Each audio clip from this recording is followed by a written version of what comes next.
This podcast is proud to be part of the TalkSPORT Fan Network. TalkSPORT. Powered by fans.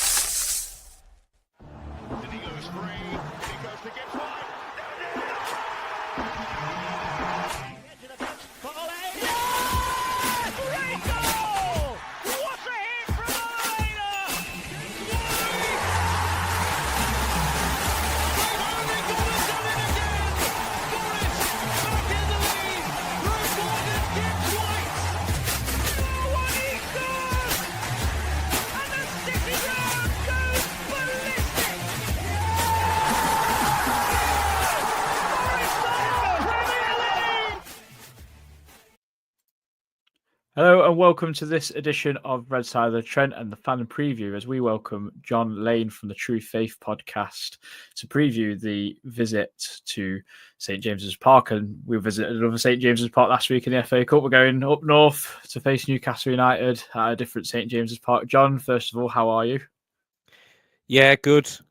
Obviously, we've got Wembley on the horizon, so we're looking forward to that. And we're still in the FA Cup, so technically the only side in England that could still win the domestic treble, though I do think that's fairly unlikely. But yeah, we're fairly good spirits overall, I would say.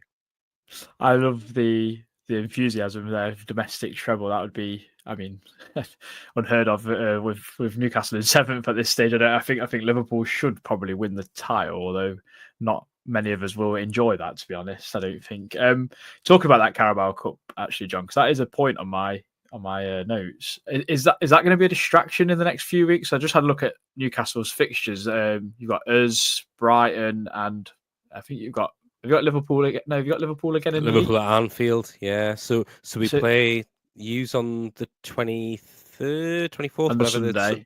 On the Sunday, and then we play Liverpool on the Wednesday night, and then we've got Brighton in the Cup on the following Sunday.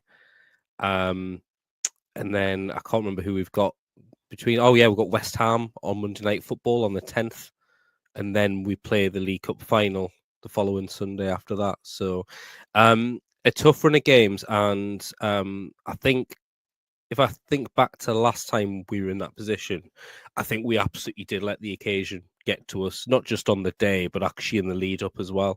We played 3 games. We had West Ham at home, and we drew against them. We had Bournemouth away. We drew against them. And then we had Liverpool at home the week before the final. We lost 2-0. Nick Pope got sent off. It meant that we had to play our third choice goalkeeper in the game, and we just I think the point that we've kind of made on our pod at the weekend, after what was an absolute horrendous result on Saturday, but also it was an awful performance, we just didn't look like we showed up, which hasn't really been the case against the bigger sides, but at the same time, you can't just go to these sides and let you roll over and get your belly tickled and think that's okay. You've got to give it a go. And I think my worry is we need to be trying to build performance, because even if you are focused on the cup final and that's what you want to achieve, you've got to be in good form going into it. And the reason that we lost the last final is because we hit our worst form, where Man United probably hit their best form, and Man United were crap, and they still are, by the way, clearly by their league position of 15th at the minute.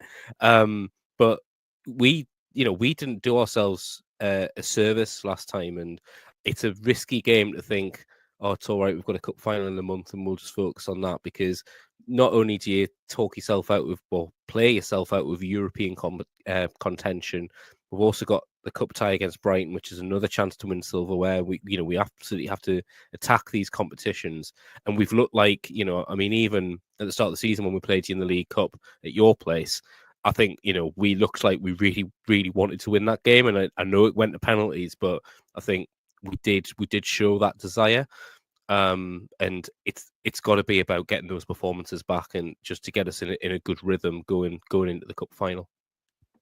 Yeah, I did want to talk to you about your form, actually, because since you lost to Bournemouth at home, where, I mean, they turned us over as well, they're on our nemesis list firmly. It's been very up and down with Newcastle. Same with ourselves, actually, since we've lost to Bournemouth, where we win one, lose one, win one, lose one. I mean, I was quite shocked to see Man City win 4-0 against Newcastle at the weekend. I just thought that was a game where I think if your midfield gets the game by the scruff of the neck, especially, and you've got arguably the best striker in the league, in my opinion, Alexander Isak. I'm not blowing smoke up your backside or anything. I just think I see a footballer who's very good. I thought you'd give him a lot closer game than that. And I've seen like 3-0 at half time or whatever it was. And I'm going, what the heck has happened there?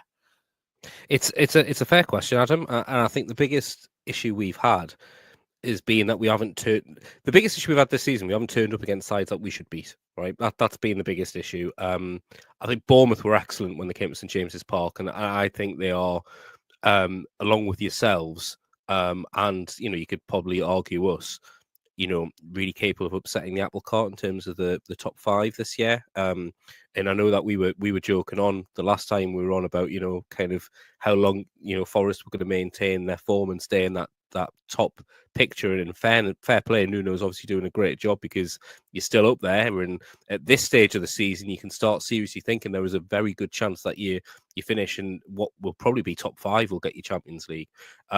Bournemouth have played their way into it, and they don't look like anyone's stopping them at the moment. Iriola's done an amazing job there. But I look at kind of Fulham at our place, like, we went 1-0 up in that game, and that's a game we should see out.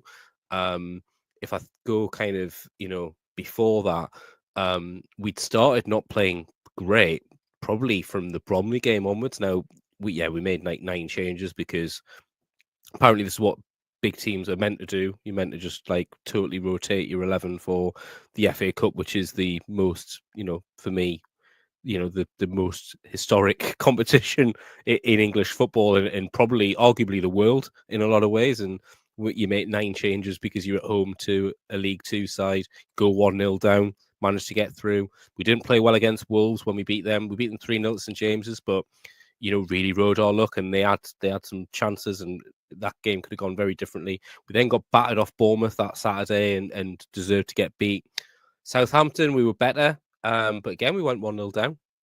We're not starting these games well, and then you go into again the defeat against Fulham, and I think the performances against Arsenal in the League Cup, which kind of sandwiched that, almost kind of masked kind of our league form, which is pretty horrific at the minute. And we need to turn that round. And Sunday is a must win for us because we need to kind of, if we want to stay in not just Champions League contention to qualify for Europe, we absolutely need to beat you on Sunday. It would be your second defeat in a row. I think then potentially does that knock a little bit of confidence out of yourselves, and then it's a little bit how he is going to kind of maintain that until the end of the season. So there's all these different kind of narratives, but if you beat us, you go 9 points clear of us, and there's no chance of us catching you.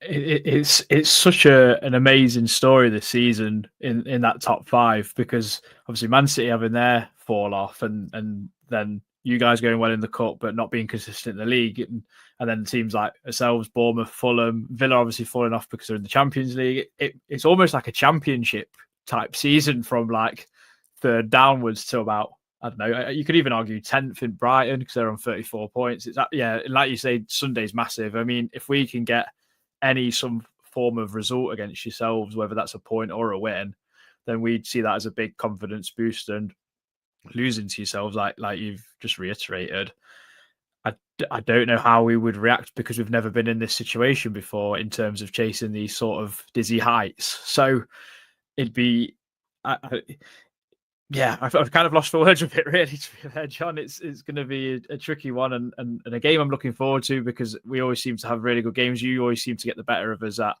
the City Ground, it seems. I don't know, it's a bit of a voodoo over us. Last year, Chris Wood turned into R9 and has continued that form ever since. I mean, how surprised are you at how well he's done this season? He scored his 18th goal of the season at the weekend, and a goal out of absolutely nothing as well, because we were horrendous going forward against Fulham, in quite honesty.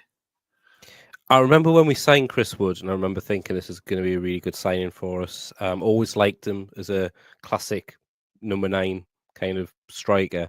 And he probably struggled for Newcastle in the 12 months that he was there, and the fact that like 12 months later he left probably we broke even on him in terms of the the PSR calculation, shifted those wages off the bill. A lot of people saying, yeah, this seems like good business, and Nuno's paid with strength. So I think the key thing is it's about how do you get the best of the players that you've got, and I think the style that you play, and I don't want to sound. This is not about me sounding disrespectful, but ultimately it's about using the strengths of the team that you've got, and that's what Nuno's done. He's plays the style which gives that strength. You got fast wingers who you can throw crosses in. You'll bully centre halves and you'll get goals, and he's got quality about him. He's got some good finishing in him. I mean, off the top of my head, I can think of the goal he scored for us at Southampton away in the league there, where he turns and it's a really classy finish. He just didn't have that same consistency. And look, when you're trying to get in the side ahead of Callum Wilson and Alexander Isak, you can't blame him for wanting to leave, and it goes back to the argument around Elliot Anderson. I really like the lad as a player. You could see that he had quality about him, but he was never going to start for us ahead of Tonali, Joe Linton, Bruno, or even on the wing ahead of Gordon. He just wasn't going to get a game. So at some point you have to say, well, actually, it makes sense for the player to move on. And yeah, there's no doubt he's surprised a lot of people. And myself included, I never would have thought he'd be, in a hunt for the golden boot. Certainly not. But his goals ultimately have helped propel you up the league to where you are. And he's got a point to prove as well. He didn't want to really leave Newcastle in some ways. He wanted to kind of, I suppose, try and get into the team. But he also recognised the situation he was in, knew that he was going to be third choice, and said, well, actually, I need to go somewhere where I could potentially be first choice. And he's grabbed that opportunity with both hands.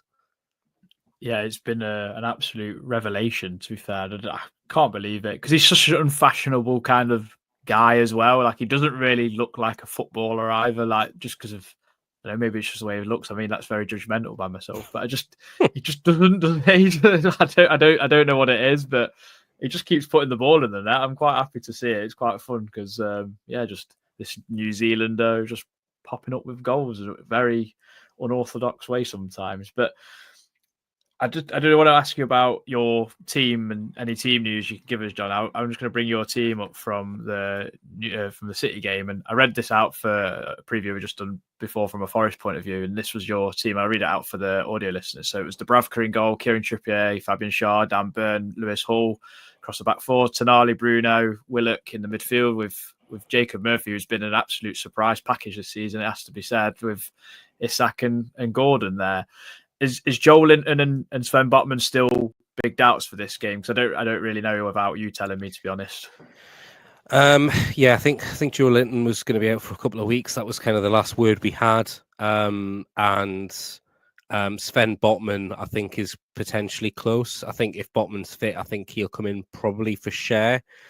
I would love to see Botman and Schär playing together, but I think if you look at the form of the players, I think Botman probably gets the nod ahead of him. But I like the balance. I like the fact that Schär's, you got the right-footed on the right side with Schär and the left-footed on the left side with Botman, but they're also both capable of playing that out ball as well. And Botman's just a Rolls Royce of a centre half. He really is. He's such a superb footballer.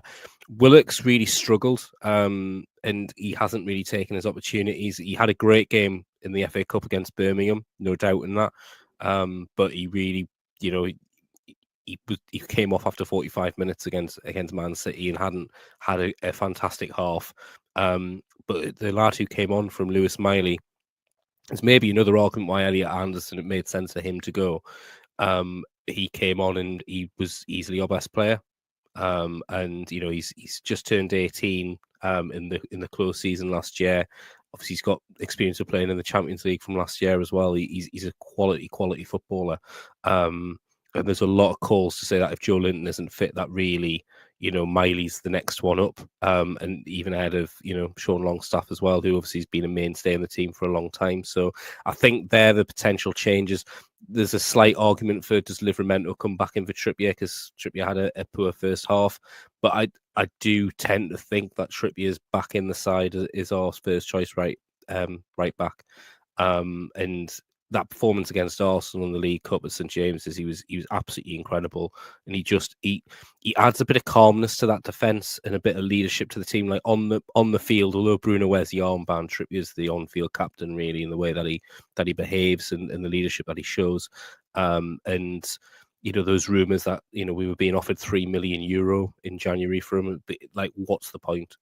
There would be no point in getting rid of him for that amount of money. I don't care if at some point you'll go for nothing.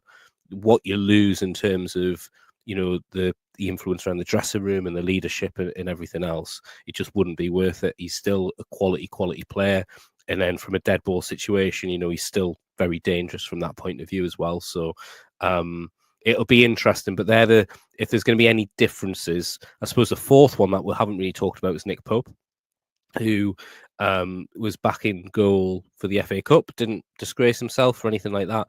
Dubravka had a torrid time at the Etihad. But I think it's that question of now, are they fighting out for that number 1 shirt, possibly? Or is Eddie Howe decided that actually Dubravka's better distribution is worth giving up Pope's better shot stopping? So a couple of areas where it might change, Adam, but no more than that. Everyone else pretty much picks themselves. Is Tino Livramento been injured, or has he just been out of form? Is that why Trippier's come back in as well? I wasn't sure, to be honest. It hasn't been injury driven from Trippier's side. From Livramento's side. It's probably been more injury driven from Trippier's side in a lot of ways. But Tino got the nod at the start of the season, but I just don't think he'd necessarily is held on to that right back berth in the same way that Lewis Hall has. So when Lewis Hall came in at left back at the start of this year, I think the first couple of games was times when maybe he looked a little defensively naive. We kept, you could tell Howe wasn't sure what he felt his first choice fullbacks were, whether it was Tino, whether it was Trippier, or whether it was Hall, or whether it was Kelly. And he kept kind of switching them. And then from around about the third or fourth game in the league, Lewis Hall's just been, week after week after week, just building and improving, and he looks like England's left back for the next 10 years, to be quite honest with you. Tino hasn't done that in the same way. And I think that's ultimately what it comes down to, is he hasn't maybe necessarily grabbed that opportunity. And then when Trippier has been given opportunities, he has looked the better player. So I think it's form that's stolen it more than anything else. But Tino's not had many issues with injury. Trippier's had the odd knocks here or there. But it's an interesting dynamic, because I think at some point there's a lot of rumour about Trippier and why he might want to leave Newcastle and all this kind of thing. But I think all the time he's at the club, he'll give us all to the club. But there is going to be a conversation at some point, I imagine, where he does go. But it's got to be for the right kind of situation for Newcastle as well. When he does go, I mean, yeah, you'd shift wages off your books, but I mean, €3 million, just ridiculous to even think or consider that ever would have been a good price for what he's, for the player that he is and what you'd give to another club. This question might sound a little bit long-winded, so bear with me, but everyone knows what Newcastle's strengths are in terms of going forward, and we've spoken on our pod as well that we can't afford to try and fight Newcastle's midfield with Sandro Tonali, Bruno Guimaraes, and if Jon Lane was playing, because at the end of the day, Jon Lane and Bruno Guimaraes are much better footballers than a lot of our midfield, but also will kick us back. So this has also been a problem. But Fulham as will Tonali, by the way. Well, yeah, because he's Italian, and you know what they're like. They'll boot a person as well. But what's been like that weakness then, that where Bournemouth and Fulham have then been able to expose Newcastle's weaknesses? Because last season we saw it when we visited St James's, we sat deep, obviously Sangare and Danilo sat deep, and then every time they got a chance they would get the ball into Gibbs White, who seemed to pick up space and cause a bit of problem in behind your midfield. Is that still something that Eddie Howe maybe has not addressed by actually having one of the midfielders sit more often, rather than, I know they all like to interchange and they all rotate kind of thing as well, because they're all quite flexible players. Tonali's tended to sit more, and that was when we had our form of about 9 or 10 games in a row where we won. It was because Tonali was playing that number 6 role, as the Gen Zs would call it these days. But he would tend to sit more, and that would allow Bruno to progress up the field and Joe Linton to terrorise the way that he does. I think I'll be honest with you, I think the biggest issue with us has been mentality. It's been approach to certain games and certain teams, and I think sometimes rolling up thinking that they're going to get a result and underestimating what other sides can do to them. And you can't do that. I'm going to sound like Eddie Howe here, but you can't do that in the Premier League. Every game is a difficult game, and that's not right. Let's be honest, right? That's not true. There are some teams that are crap in the Premier League that we should beat, right? Nottingham Forest isn't one of those sides. Bournemouth isn't one of those sides. Fulham, we definitely had enough quality to beat them. But this is the point. There's no point turning up against Arsenal and playing that amazing game and showing what you can do and not then delivering it. The reason Newcastle will finish where they do in the league is not because of their quality, it's the consistency in what they deliver, that quality. That's what's going to be the difference between us finishing in 5th and finishing in 8th or 9th. And that's what's frustrating as a fan, because you can see the amount of work that's gone in, you can see the quality of the players, and despite the fact that we haven't strengthened in the last 3 windows, in fact, we've weakened our squad in the last 2 windows. Now, most other managers would be hiring their toys out the pram, whinging, saying how awful it is, and how are they meant to do anything and all of this. Eddie Howe hasn't done that. He's looked and said, well, these are the players I've got. How can I improve them? How can I make it better? How can I get the most out of them?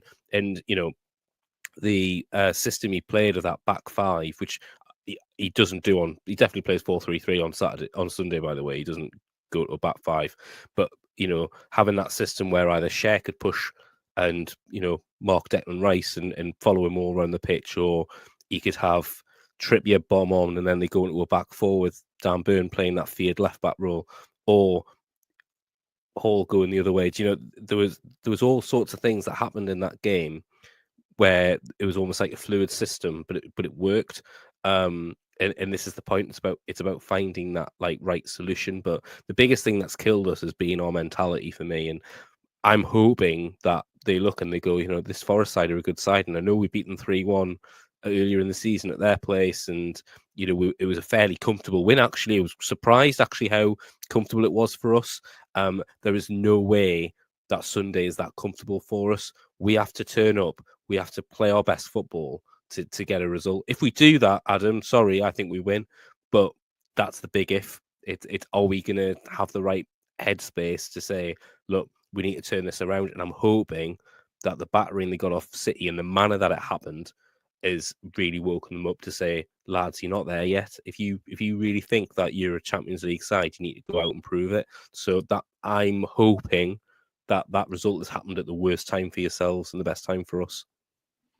Yeah, I think I'm in agreement, because we've found so often more than not that if we don't turn up and if we have a few players that are off, we will get beaten, we will get punished. It happened on Saturday against Fulham. We weren't at the races. I think our goalkeeper was the only one who could hold their head up high. Chris Wood got his one chance and scored it. So, and we weren't good enough, and Fulham deserved to win the game in the end. So I completely agree. If we don't turn up and Newcastle do, we get stuffed. I think we have to go back to being solid, knowing what we're good at. And I think if Callum Hudson-Odoi does return as well on Saturday, I think that gives us a big lift. It gives us balance as well. I know, and then we can't fight against you. I just think you're too physical for us in the middle of the park. I'd be interested to see if Sangare will start to add to that, but he needs then legs around him that will do basically his running for him, because we've seen too often than not he can get ran past quite easily, and all of Newcastle's midfield is very leggy,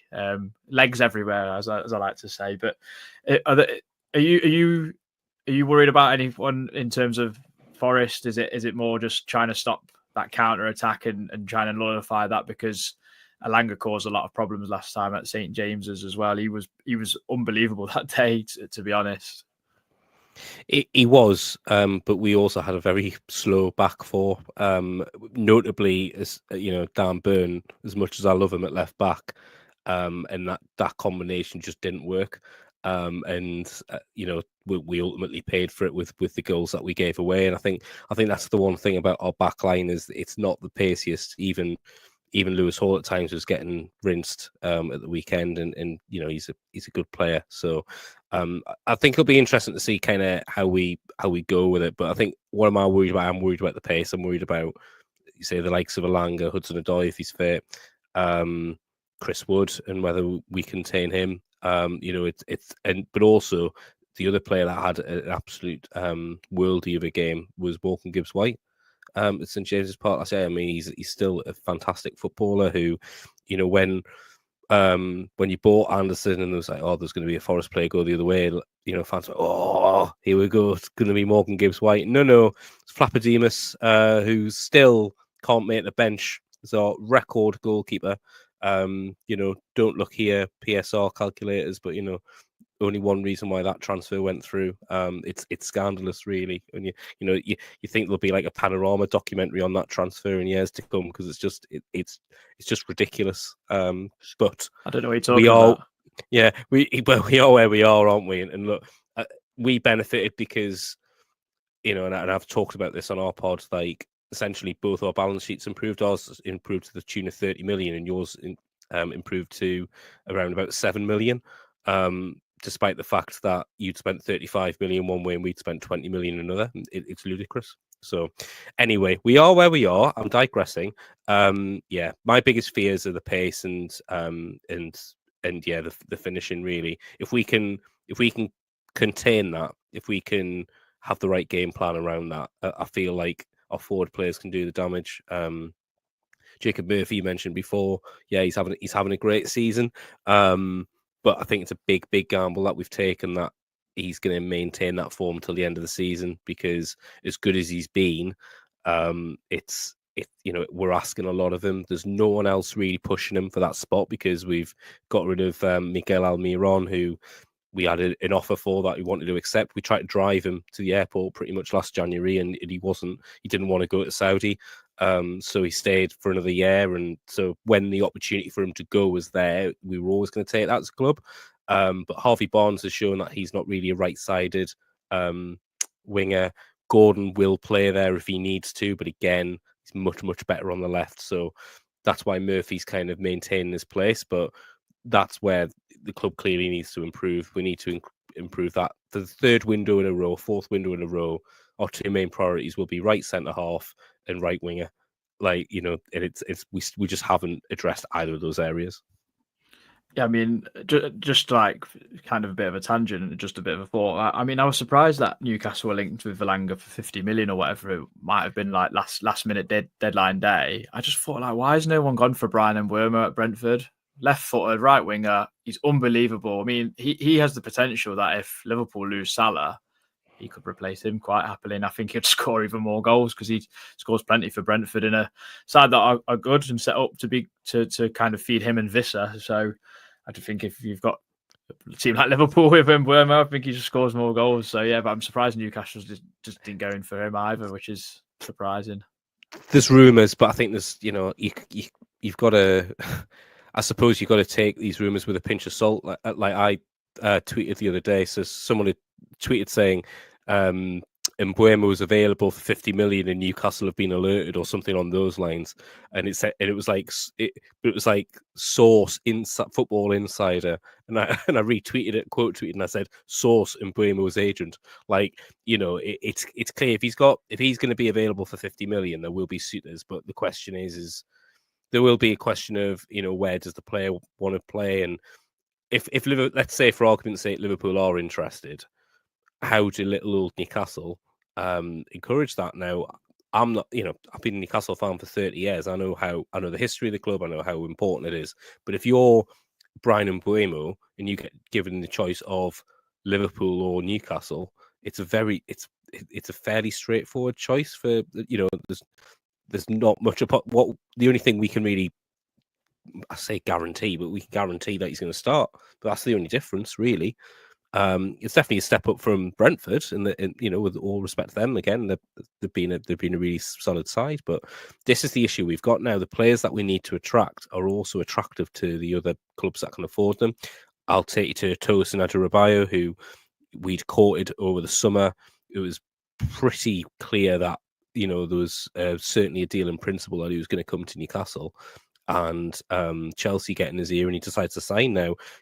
We can debate all day whether that was a good decision for TOON to make that decision or not, about how much game time he's going to get and whether he was going to play in the bomb squad or whether he was going to be, playing in the Premier League. It doesn't matter. Like, ultimately, he made the decision he made. He basically was what 2 or 3 miles away from wherever he was playing before. His life didn't have to change a lot. He got a massive pay rise, and and he had the chance to play, in Europe and potentially qualify for the Champions League and at a club who are clearly quite happy to spend. Now, there's other arguments around whether Chelsea's a good move, but they're the dilemmas we've got now, is because we're up against these sides that can potentially do that. Even a side like Man United, if they hilarious as where they are in the league at the minute, next year will not have European football, and they say they've got no money to spend, but everyone says that. And look, they commercially they bring in about as much as Man City do. They will probably be able to bring in signings if they want to bring them in the summer. So, and they're still Man United. Like, they're still that big powerhouse club, and Newcastle just aren't there yet. So they're the challenges we've got, and that's where the kind of players we're looking for. We're not competing against similar clubs and beating people to those signatures. We're competing against clubs that are ahead of us or could potentially perform ahead of us, and we've got to sell that project and dream and everything else to try and entice them over the line. And we have to be realistic that those players haven't got the emotional attachment to Newcastle United that we have. Yeah, I mean, same with Mark Gurhey, wasn't it? When you were close with getting him, and that somehow just dissipated. And I thought he was ended up going to go to Man U as well, because like you say, they can, because they generate so much money. So yeah, it's a tricky one. I think Newcastle is a unique club, unique fan base, and I think I don't see why you would struggle to sell the club to people. It's just about who you're competing with, I guess, like you've just said. So yeah, an interesting one. Just before we finish, John, I did want to ask a few like Premier League kind of things. That who do you think will finish in the top 5? Right. Okay. I'm going to say Liverpool, Arsenal, Man City, and I'm going to say Chelsea, and I'm going to say Bournemouth. I think it's going to be yourselves or us that finish in 6th. I think that's probably what's going to happen. But I'll be honest with you, if we finish 12th and win the League Cup, like, honestly, best season ever, because we won a trophy. So, and yes, that's Europa Conference League and not as attractive, and it means that the likes of Alexander Isak may leave. But I think people don't remember finishing. Do you remember those like 10, 12 years that Arsenal kept finishing in the top 4? And it was an amazing job as that was for Arsenal in the long term. The fans are just like, well, yeah, but we're not competing for any honours. We're not like trying to win anything. So yeah, that's what I think it's going to look. I think Bournemouth will sneak into that top 5, but I certainly think that you've given a hell of a fist of it, and whatever happens, you're going to hold your heads up, high wherever you finish this year, because it's been tremendous to see. And a big club like, and I'm not trying to suck up to you too much, but a huge club like Nottingham Forest being back, like, competing for those spaces, it's really refreshing and good for football. Yeah, I mean, you answered my next question, because I was going to ask you where Newcastle going to finish. I hope you don't finish outside the top 8 and win the Carabao Cup, because that means there's a space that gets nicked off you, similar to yourselves last year when Man United won the FA Cup. And did you finish 7th or 8th? I can't remember now. So we finished 7th. So basically, the way that the rules are constructed now, though, is you can't be penalised by where you've or benefited based on the European trophy wins. So, for example, if the Champions League winner, if Villa win the Champions League, which is unlikely, and finish outside the top 8, that won't take a Champions League place off the Premier League. And it's the same with if Spurs or Man United win the Champions League, that wouldn't take a Champions League space off England or anything like that. But where it does make the difference is obviously is the cup wins and stuff. So if we win the League Cup, then we qualify for the Conference League. But then obviously if we finish higher up the league, so if we finish in 6th, then that would mean that 7th would then qualify for the Conference League. I thought that's how it was this season. Yeah. I mean, I don't think Tottenham or Man U will win the Europa League, weirdly enough, either. They're just so bad. But prediction for the game, John? I've been to-ing and fro-ing on this. I think we nick it 2-1. I think it's gonna be a really tough game. I think he'll give us a scare early. We tend to be conceding the first goal quite often. I think we'll equalise before half time, and I think we'll score around about the 70th minute, and then we'll see the game out. But I think but that might just give us the character and the hope and the belief to then build on that, get some momentum going into the cup final. Yeah, you're a rarity this season. You're one of the teams where we've scored first and then end up losing the game, which has been not like us, really. It was a weird one. But yeah, no, thank you very much for coming on, John. I really appreciate it. If everyone wants to check out the podcast, True Faith, it's all over. I'm assuming YouTube, Spotify, Apple, everywhere. Yeah, all major podcast providers and YouTube. We also have a Patreon channel, so if you're a Newcastle fan that stumbled upon this and you want to hear more of our content, it's between £3 to £8 a month for our Patreon channel, which gives you about a podcast a day. Brilliant. Well, thank you very much. And then until next time when we bring you the Newcastle review, hoping that we've got some sort of result. Have a good week. We'll see you then. Come on, you Reds.